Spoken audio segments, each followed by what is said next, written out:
नमस्कार दोस्तों, उड़ान आईएएस अकादमी के ई लर्निंग प्लेटफॉर्म पर आप सभी का स्वागत है। दोस्तों, जैसा कि आप सभी को पता है कि सीजीपीएससी 2021 के रिजल्ट आ चुके हैं और सीजीपीएससी 2022 मेंस की मुख्य परीक्षा आगामी मंथ में होने वाली है। तो उससे रिलेटेड बहुत सारी योजनाएं जो हैं ये आपको दी गई हैं। हमर माटी, हमर कलेवा, हमर तिहार, हम सबके छत्तीसगढ़ सरकार, ये एक पत्रिका है जनसंपर्क विभाग की। उसका फ्रंट पेज कुछ ऐसा है, आप देख पा रहे हैं, ऐसा कुछ फ्रंट पेज है। यहाँ पर हमारा राज्य गीत है। इस पत्रिका के अंतर्गत बहुत सारी योजनाएं दी हुई हैं।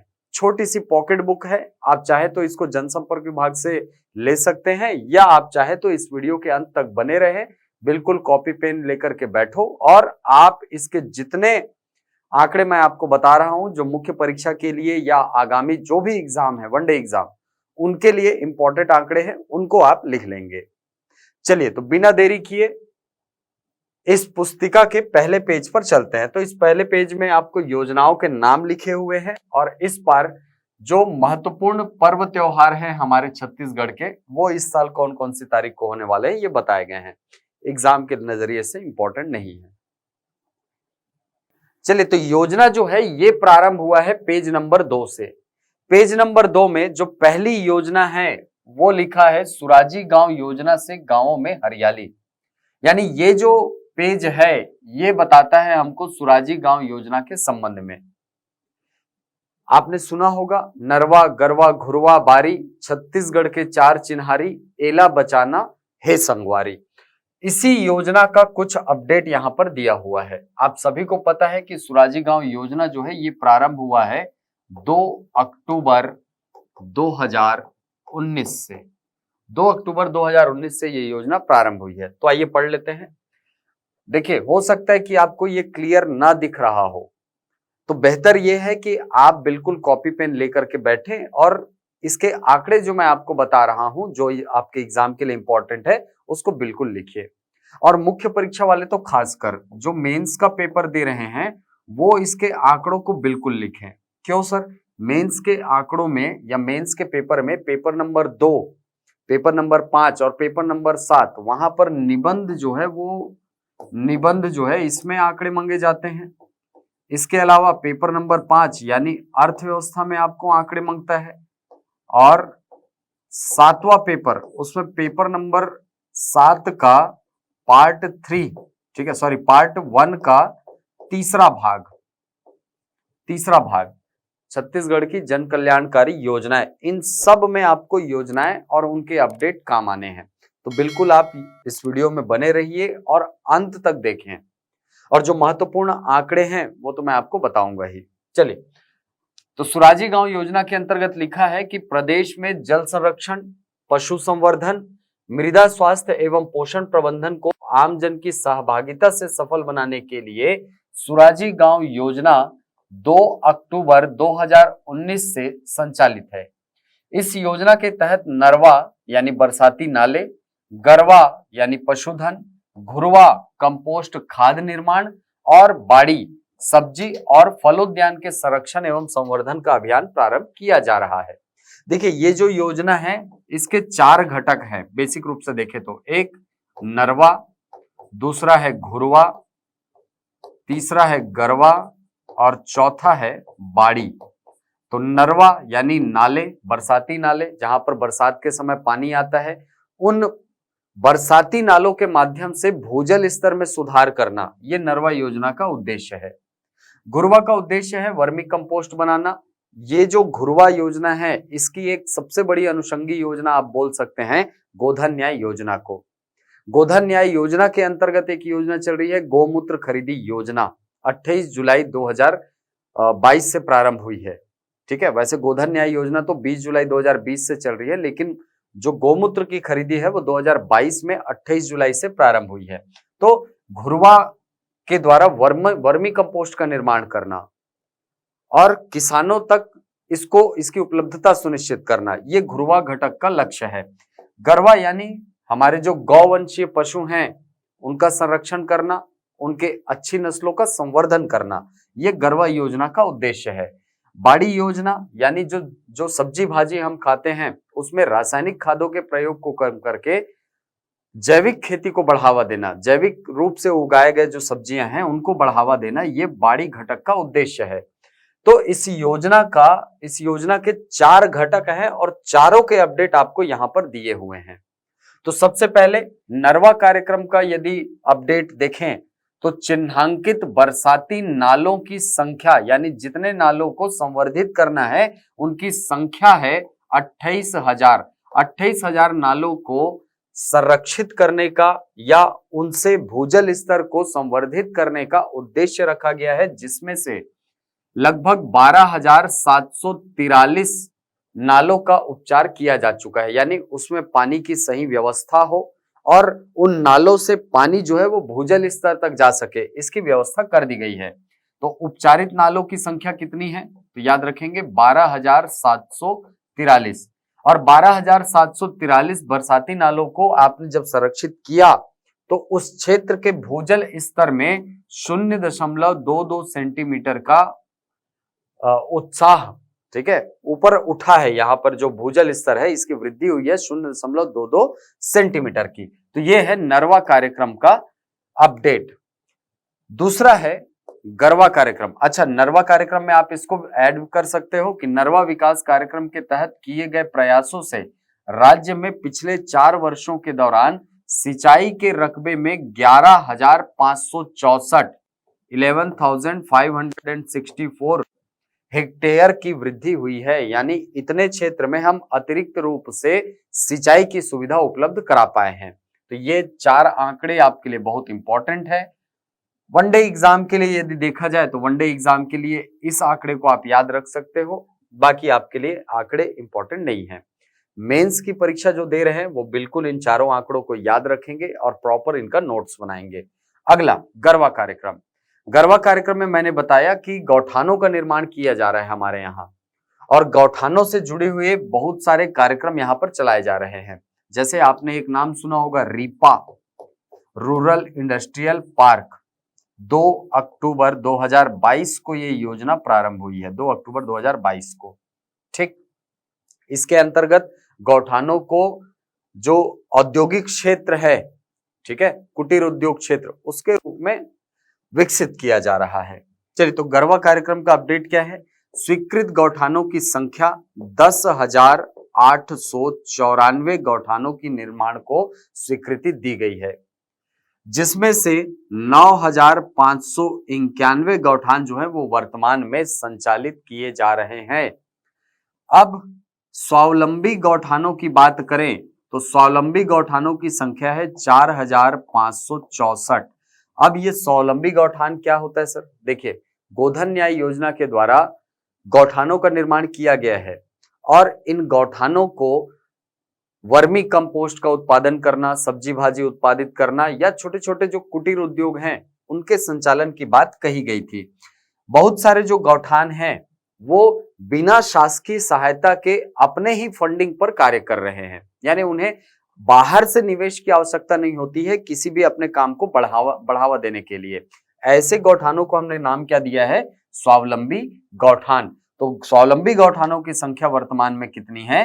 4,564 गौठान। ठीक, अच्छा, स्वावलंबी गौठानों द्वारा अब तक 35.19 करोड़ रुपए का गोबर खुद खरीदा गया है ना, यानी गोबर खरीदी करने के लिए राज्य सरकार से कोई पैसा नहीं लिया इन्होंने अपने ही द्वारा उत्पादित पैसे से क्या किया है? गोबर की खरीदी की है और उस गोबर को वर्मी कंपोस्ट के रूप में ये बना रहे हैं।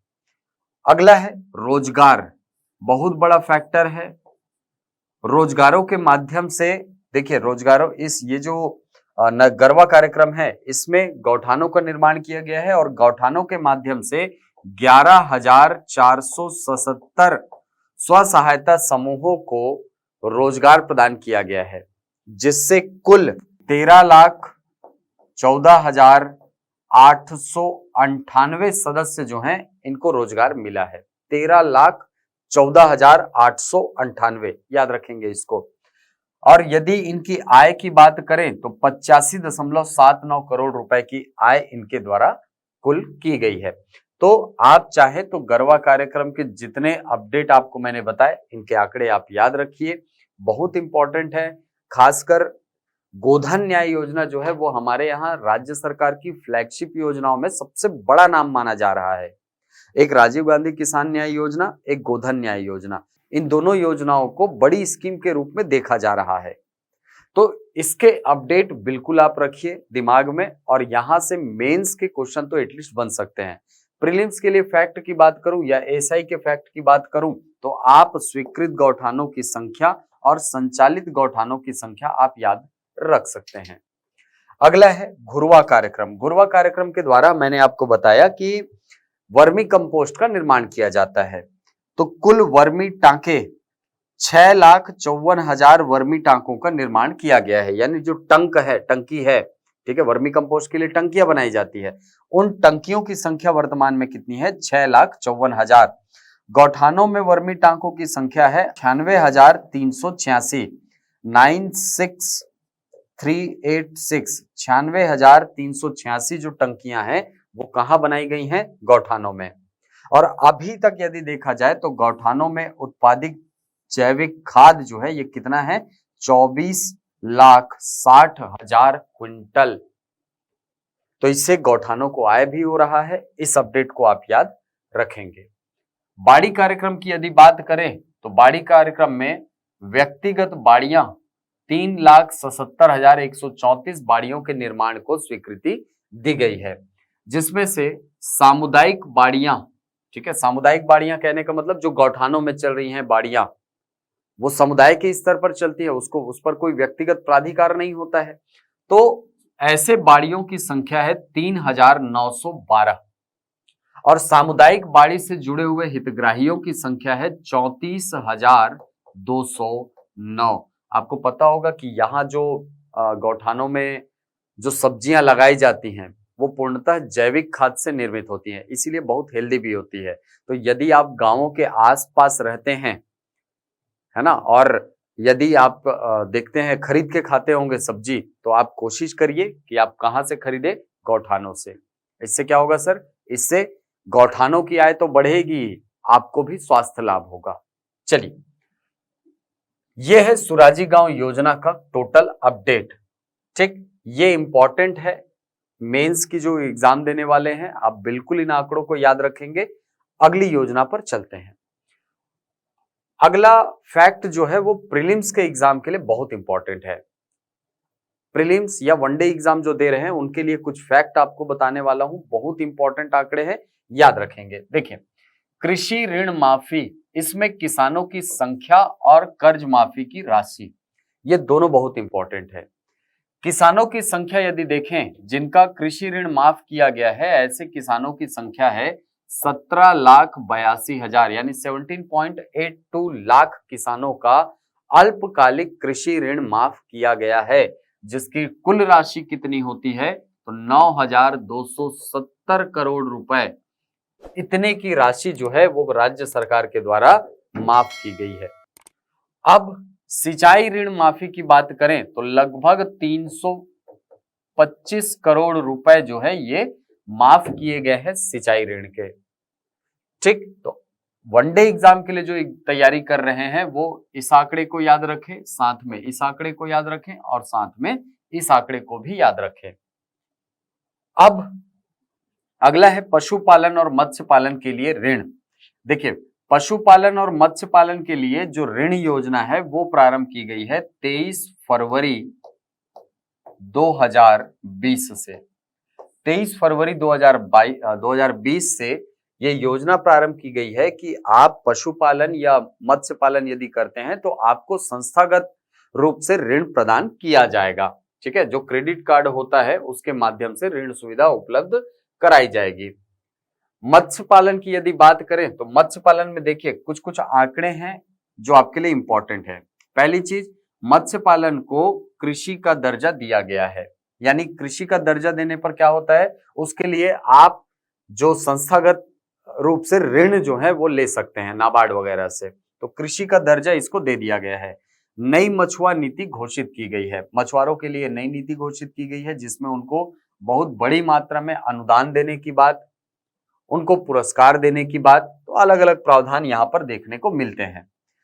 अब वनडे एग्जाम के लिए एक बहुत इंपॉर्टेंट फैक्ट है। क्या इंपॉर्टेंट फैक्ट है सर? मछली बीज उत्पादन में छत्तीसगढ़ देश का 5वां राज्य है, यानी मत्स्य बीज के उत्पादन में, मत्स्य बीज उत्पादन में छत्तीसगढ़ का स्थान क्या है? 5वां, 5th रैंक में आते हैं। जबकि मछली उत्पादन में, मत्स्य उत्पादन में राज्य जो है वो 6वें स्थान पर आता है। ठीक, तो मत्स्य बीज उत्पादन और मत्स्य उत्पादन दोनों में छत्तीसगढ़ का क्रम याद रखेंगे। आगे बढ़ते हैं। जैविक खेती मिशन, पिछली वीडियो में मैंने बताया था कि वर्ष 2013 और वर्ष 2014 याद रखेंगे। वर्ष 2013 से राज्य सरकार के स्तर पर जैविक खेती मिशन प्रारंभ किया गया है, जबकि केंद्र स्तर पर जैविक खेती मिशन प्रारंभ हुआ है 2014 में। इसके द्वारा कृषि लागत में कमी और भूमि की गुणवत्ता में सुधार के उद्देश्य से इस मिशन को चलाया जा रहा है। तो ये जो जैविक खेती मिशन है, इसके 2 उद्देश्य हैं। पहला, कृषि लागत में कमी करना, क्योंकि रासायनिक खाद महंगे होते हैं, और दूसरा उद्देश्य है भूमि की गुणवत्ता में सुधार करना। जैविक खेती जो है वो भूमि के लिए बहुत अच्छी होती है। ठीक है। अगला, लाख की खेती को कृषि का दर्जा, लाख को खेती कृषि का दर्जा दे दिया गया है। और अब आप यदि लाख उत्पादित करने वाले किसान हैं, लाख उत्पादन करते हैं, तो आप संस्थागत रूप से ऋण ले सकते हैं। अगला, 10,400 करोड़ की राहत। देखिए, बिजली बिल की बात हो रही है यहाँ पर। 6 लाख से ज्यादा किसानों को मुफ्त और रियायती दरों पर बिजली देकर 4 सालों में 10,400 करोड़ रुपए की राहत दी गई है। ठीक। अगला है अल्पकालीन ऋण में लगातार बढ़ोतरी। इसके लिए आपको इंपॉर्टेंट आंकड़ा है 2021-22 का। 2021-22 के अंतर्गत यदि आप देखेंगे तो अल्पकालीन ऋण लेने वाले, कृषि क्षेत्र में ऋण लेने वाले किसानों की संख्या है 13 लाख, और 13 लाख किसानों को वर्ष 2021-22 के दौरान 5,800 करोड़ रुपए का कृषि ऋण उपलब्ध कराया गया है। तो बहुत इंपॉर्टेंट आंकड़े हैं। अगला है उद्यानिकी कृषकों को ब्याज मुक्त ऋण। उद्यानिकी से जुड़े हुए जो किसान हैं उनको पहली बार 3 लाख रुपए तक का अल्पकालिक ऋण बिना ब्याज के दिया जा रहा है। तो ये इंपॉर्टेंट फैक्ट आपके लिए है, वनडे एग्जाम वालों के लिए, कि उद्यानिकी के किसानों को कितनी राशि तक का ब्याज मुक्त ऋण प्रदान किया जाता है। तो याद रखिएगा 3 लाख रुपए तक का ऋण उन्हें उपलब्ध कराया जाता है। अगला पेज आते हैं। अगले पेज में लिखा है समर्थन मूल्य पर दलहन खरीदी। देखिए, समर्थन मूल्य पर दलहनों की खरीदी नहीं होती थी पहले। समर्थन मूल्य पर दलहन की खरीदी प्रारंभ हुई है वर्ष 2022-23 से राज्य स्तर पर। ठीक है, राज्य स्तर पर दलहनों की खरीदी वो न्यूनतम समर्थन मूल्य पर 2022-23 से प्रारंभ हुई है। 25 कृषि उपज मंडियों को उपार्जन केंद्र के रूप में चिन्हित किया गया है। 25 ऐसे कृषि उपज मंडी हैं जिनको ये कहा गया है कि आप दाल की खरीदी कर सकते हैं। दलहन उपज और उनका समर्थन मूल्य, तो दलहन उपज और समर्थन मूल्य, इसको तो मैं कहूंगा कि आप जो एग्रीकॉप है, ठीक है, वेबसाइट, वहां से इसको अपडेट करेंगे। ठीक है, एग्रीकॉप जो है भारत सरकार की ऑफिशियल वेबसाइट है जिसमें न्यूनतम समर्थन मूल्य से संबंधित आंकड़े आपको दिए जाते हैं, तो आप वहां से जाकर के इसको डायरेक्ट अपडेट कर सकते हैं। कृषि बजट में हर साल बढ़ोतरी। कृषि बजट जो है वर्ष 2022-23 में 9,272 करोड़ रुपए का रहा था। इसको अच्छे से याद रखेंगे।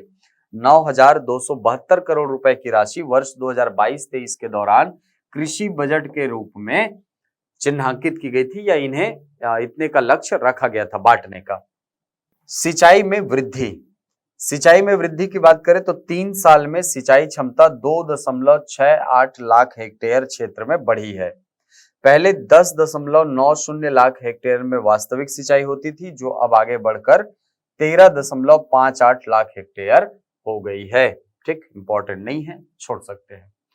अगला है चिराग परियोजना। चिराग परियोजना जो है ये वर्ल्ड बैंक के सहयोग से चलाई जा रही योजना है, ठीक। और इस योजना के अंतर्गत छत्तीसगढ़ के 14 जिले शामिल हैं। 14 जिलों को इसके अंतर्गत शामिल किया गया है। बस्तर और सरगुजा संभाग के सारे जिले शामिल हैं, ठीक। फिर है 25 विकास खंड और 1735 करोड़ रुपए की जो योजना है ना, चिराग परियोजना के अंतर्गत 1735 करोड़ रुपए का प्रावधान किया गया है। टोटल इसमें खर्चा आएगा 1735 करोड़ रुपए, जिसे चरणबद्ध तरीके से खर्च किया जाएगा।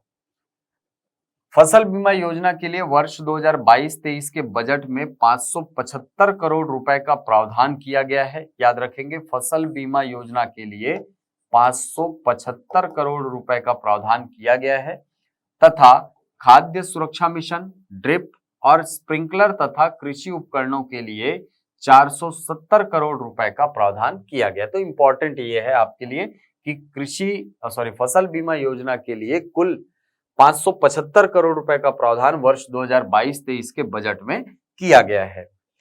इसके बाद यहां से आप देखेंगे तो उतना इंपॉर्टेंट फैक्ट नहीं है। हाँ, एक यहां पर फैक्ट मिलता है कि गौठानों को महात्मा गांधी ग्रामीण औद्योगिक पार्क यानी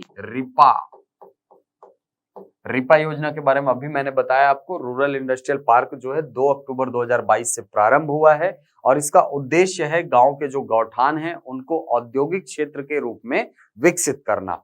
तो ये जो योजना है रिपा, इसके अंतर्गत महात्मा गांधी ग्रामीण औद्योगिक पार्क के रूप में विकसित करने तथा यहां बुनियादी अधोसंरचना के विकास हेतु कुल 600 करोड़ रुपए का प्रावधान किया गया है रिपा के अंतर्गत, ठीक। अब ट्रैक्टर खरीदी का आंकड़ा है तो उतना इंपॉर्टेंट नहीं है, छोड़ सकते हैं आप चाहे तो। अगली योजना है छत्तीसगढ़ मिलेट मिशन। आप सभी को पता है, पिछले वीडियो में मैंने इसके बारे में बात की थी मिलेट मिशन की। मिलेट जो है ये कहा जाता है मोटे अनाजों को। मोटे अनाज में आते हैं आपके रागी, कोदो, कुटकी, ठीक है। इस प्रकार की जो फसलें हैं उनको रखा जाता है किसमें, मोटे अनाज के अंतर्गत। संयुक्त राष्ट्र संघ ने भी ये जो दशक है, यूएन ने इस दशक को क्या कहा है, ये मिलेट्स के 10 साल होने वाले हैं। इसके अलावा केंद्र सरकार भी इस बात पर प्रयास कर रही है कि वो मिलेट्स की खरीदी को बढ़ावा दे।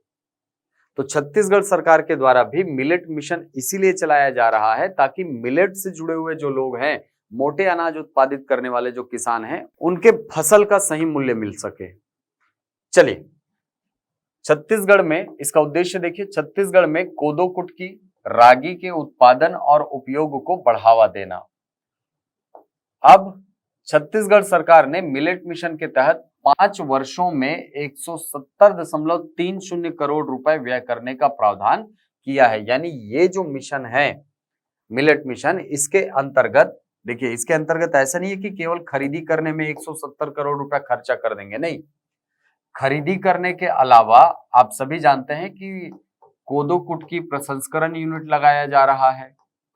इसके अलावा रिपा में, ठीक है, रूरल इंडस्ट्रियल पार्क जो है, यहाँ पर कोदो कुटकी के अनेक उत्पाद बनाए जा रहे हैं। स्व सहायता समूहों को इसमें इन्वॉल्व किया गया है और उसके माध्यम से कुल 170.30 करोड़ रुपए जो है ये अगले 5 वर्षों में व्यय करने का लक्ष्य रखा गया है। यदि ये राशि खर्च होती है तो कहीं ना कहीं उस गौठान की अधोसंरचना विकसित होगी, उससे जुड़े हुए जो कृषक हैं या जो स्व सहायता समूह हैं उनको आर्थिक आलंबन मिलेगा और वो बहुत ज्यादा प्रोत्साहित होंगे इसके लिए। आगे बढ़ते हैं। मात्र 1 वर्ष की अवधि में मिलेट्स की खेती का रकबा 69,000 हेक्टेयर से बढ़कर 1,88,000 हेक्टेयर हो गया है। मिलेट की जो खेती है इसको अब लोग एक लाभकारी व्यवसाय के रूप में देख रहे हैं, यानी ऐसा व्यवसाय जिसमें से व्यक्ति लाभ कमा सकता है। अब इसके अंतर्गत पहले जो रकबा था मिलेट का वो था 69,000 हेक्टेयर। वर्तमान में छत्तीसगढ़ में मिलेट्स जो है ये 1,88,000 हेक्टेयर में बोया जा रहा है। मतलब कहीं ना कहीं ये बहुत बड़ा क्षेत्र है। इतने क्षेत्र में बोया जा रहा है क्या, मिलेट यानी मोटा अनाज।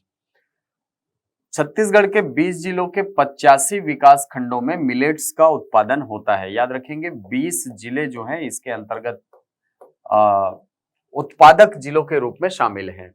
यहाँ 14 जगह पे, ये नहीं है कि 14 जिलों में पूरा मिलेट मिशन चालू है, नहीं, मिलेट मिशन तो 14 जिलों में ही संचालित किया जा रहा है। मिलेट मिशन जो है ये 14 जिलों में संचालित किया जा रहा है, लेकिन 20 जो जिले हैं वहां से मिलेट्स जो है ये खरीदे जा रहे हैं।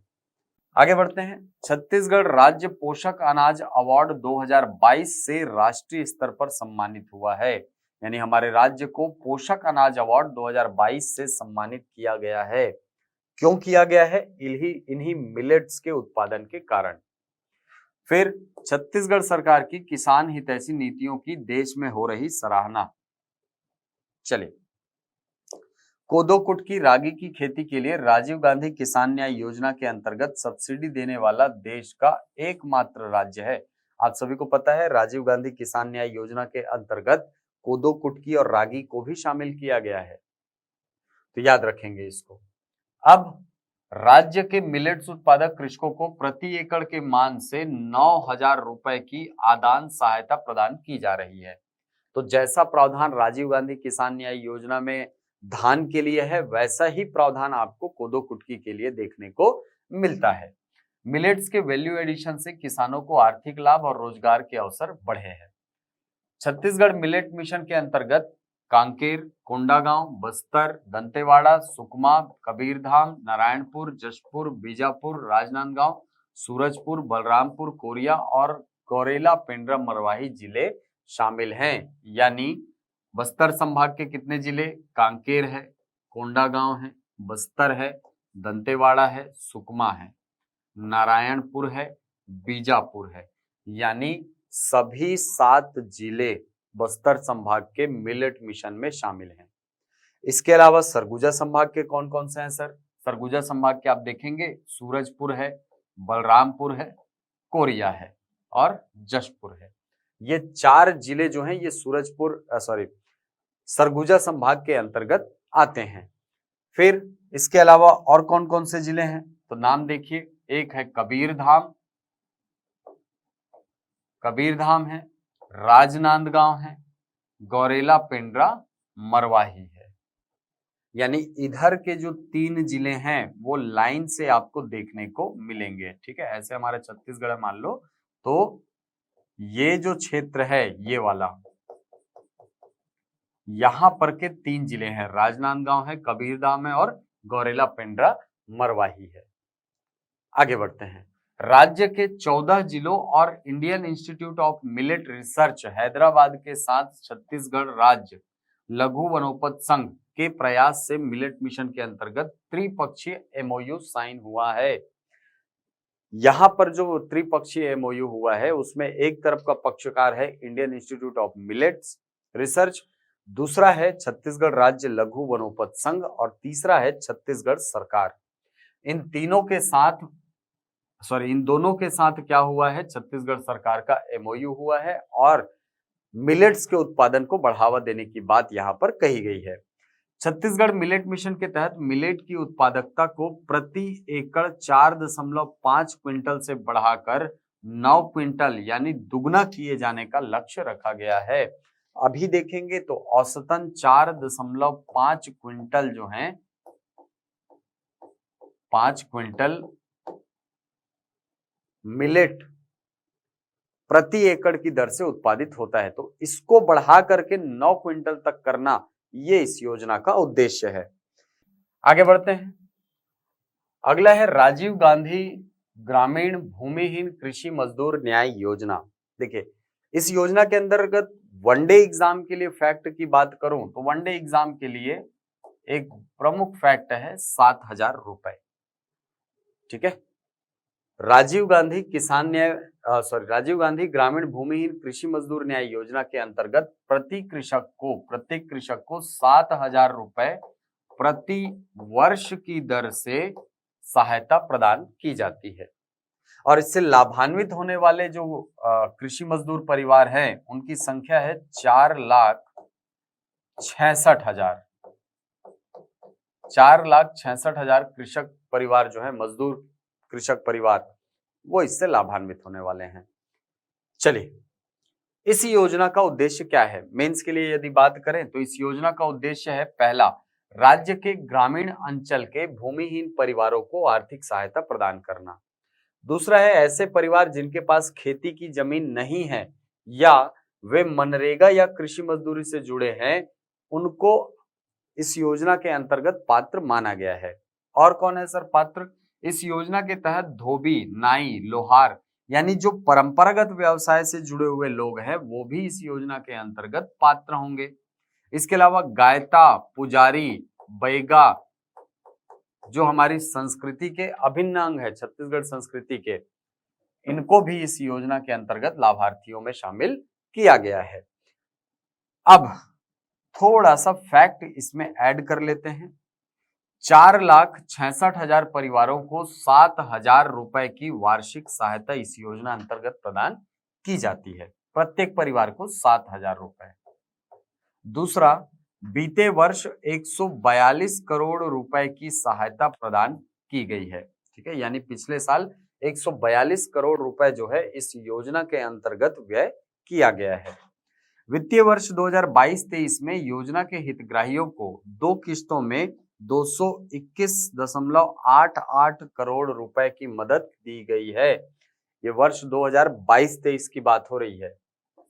ठीक है, ये योजना जो है इसमें पिछले वर्ष की बात हो रही है, पिछले के पिछले वर्ष यानी वर्ष 2021-22 में 142 करोड़ रुपए दिए गए थे। इसको क्लियर कर लेंगे, है ना।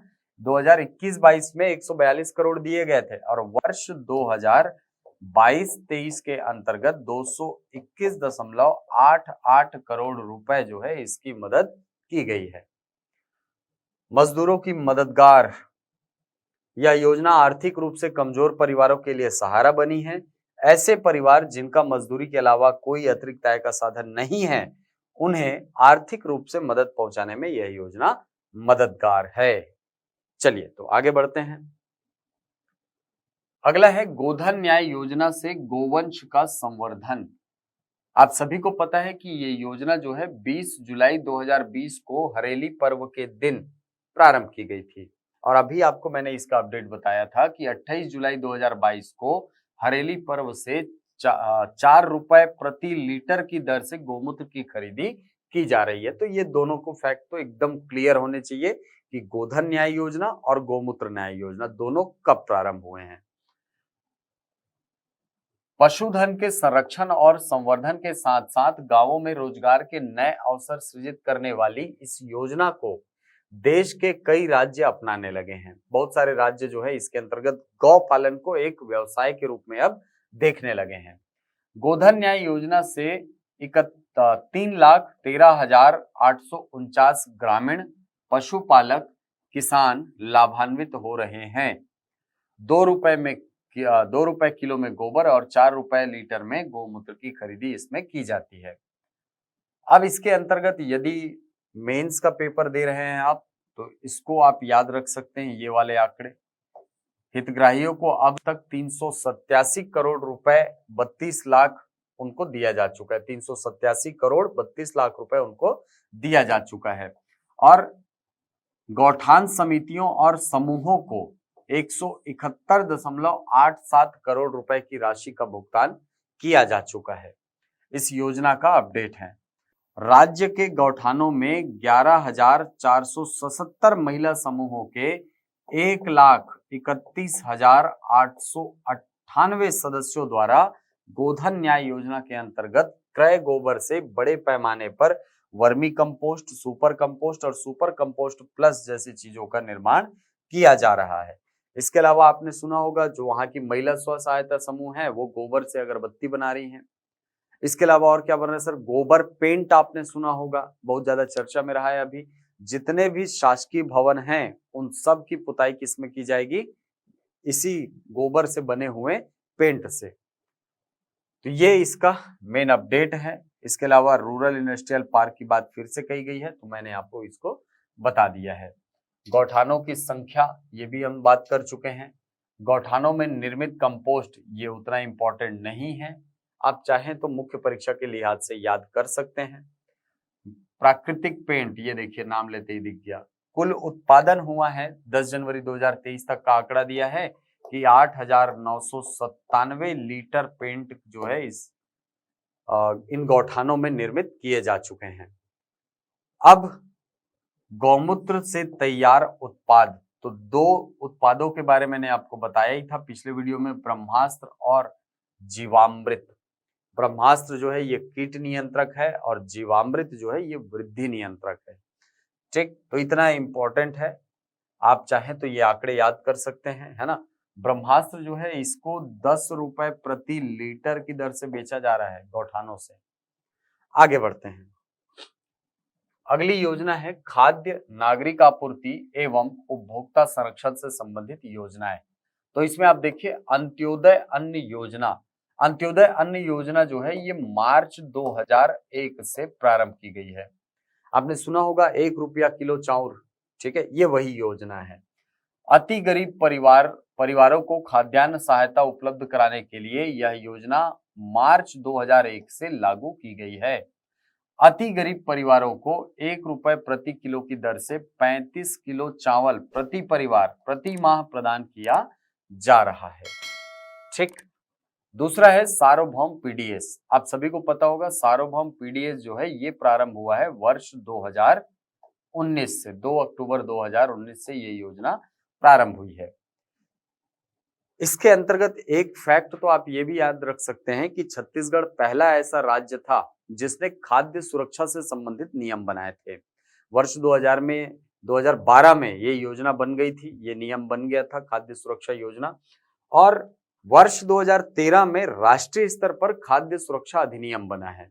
तो हमने राष्ट्र के स्तर पर सबसे पहले और केंद्र सरकार से भी पहले खाद्य सुरक्षा कानून अपने नागरिकों को उपलब्ध कराया है। तो इस योजना के द्वारा क्या किया जाता है, इस योजना के द्वारा एपीएल हो चाहे बीपीएल हो, सभी को खाद्य सुरक्षा उपलब्ध कराई जा रही है, सभी को। ठीक, तो ये इस योजना के उद्देश्य के अंतर्गत आता है। चना वितरण योजना। चना वितरण योजना के अंतर्गत जो भी प्राथमिकता परिवारों के राशन कार्ड धारियां हैं उनको प्रति माह 2 किलो चना 5 रुपए प्रति किलो के मान से प्रदान किया जा रहा है। यानी एक अंत्योदय परिवार या प्राथमिकता परिवार का जो सदस्य है उसको 2 किलो चावल 5 रुपए किलो की दर से, यानी 1 किलो चना का मान कितना होगा 5 रुपया, और कितना किलो मिलेगा 2 किलो, तो 10 रुपए में 2 किलो चना जो है उनको उपलब्ध कराया जा रहा है। अगला है गुड़ वितरण योजना। गुड़ वितरण योजना जो है ये इसके अंतर्गत हम जितने भी अंत्योदय परिवार के सदस्य हैं, है ना, अंत्योदय, प्राथमिकता और मुख्यमंत्री खाद्यान्न सहायता योजना के राशन कार्ड धारी जो हैं उनको गुड़ वितरित करते हैं। कितने की दर से करते हैं सर, तो याद रखिएगा 2 किलो करते हैं, 2 किलो उनको दिया जाता है 17 रुपए प्रति किलोग्राम की दर से। तो ये है गुड़ वितरण योजना। अब मेंस के लिए एक बहुत इंपॉर्टेंट फैक्ट, ये है कुल लाभार्थियों की संख्या किसके अंतर्गत, पीडीएस के अंतर्गत। तो प्राथमिक के अंतर्गत यानी प्राथमिक कार्डधारी जो लोग हैं उनकी संख्या है 49,09,368। वहीं अंत्योदय कार्डधारी परिवारों की संख्या है 14,48,307। निराश्रित व निःशक्त जो व्यक्ति है और उसके नाम पर यदि कार्ड बना है तो उसको 52,317 लोग ऐसे हैं जिनके पास निराश्रित कार्ड है और उनको इस योजना के द्वारा लाभान्वित किया जा रहा है। एपीएल परिवारों की संख्या है 9,11,696, और इस तरीके से यदि देखा जाए तो राज्य में कुल 73,21,687 राशन कार्ड अभी वर्तमान में चल रहे हैं। आगे बढ़ते हैं, सहकारिता एवं कृषक कल्याण। सहकारिता के द्वारा आप सभी को पता होगा कि सहकारिता के द्वारा हम क्या करते हैं, लोगों से मिल करके, लोगों से ही पैसा लगा करके उनके ही आय में क्या की जाती है, वृद्धि की जाती है। ठीक, तो किसानों की ऋण माफी, ये पहला फैक्टर है। इसमें क्या है फैक्टर? नई सरकार गठन के 1 घंटे के भीतर किसानों के ऋण माफी की घोषणा की गई। आप सभी को पता है कि इसके द्वारा कुल 3,46,569 किसान लाभान्वित हुए थे, जिनका 5,261.43 करोड़ रुपए ऋण जो है ये माफ किया गया था। तो सबसे पहला चीज तो यही याद रखिएगा कि कितने किसानों का ऋण माफी करने की घोषणा की गई थी, तो 3,46,569, जिनको कुल 5,261.43 करोड़ रुपए, है ना, 4-3 करोड़ रुपए कृषि ऋण माफ किया गया था। अब सहकारी शक्कर कारखानों में एथेनॉल प्लांट की स्थापना।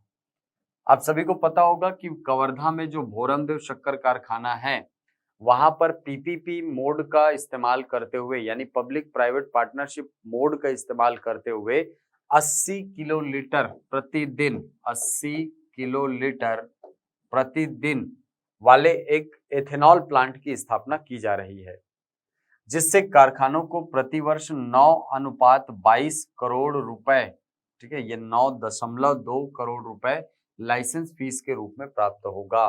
पीपीपी मॉडल से इथेनॉल प्लांट की स्थापना करने वाला छत्तीसगढ़ देश में पहला उदाहरण है। ठीक, अगला है प्राथमिक कृषि साख सहकारी समितियों का पुनर्गठन। उतना इंपॉर्टेंट नहीं है आपके लिए। आगे बढ़ेंगे तो आपको मिलेगा क्या? कृषि साख सहकारी समितियों की संख्या, नवगठित सहकारी समितियों की संख्या और वर्तमान में कुल संख्या। बहुत इंपॉर्टेंट आंकड़ा है, याद रखिएगा, इसको कई बार पूछा हुआ है एग्जाम में। तो पूर्व में यानी पहले कितनी कृषि साख सहकारी संस्था थी? तो 1333।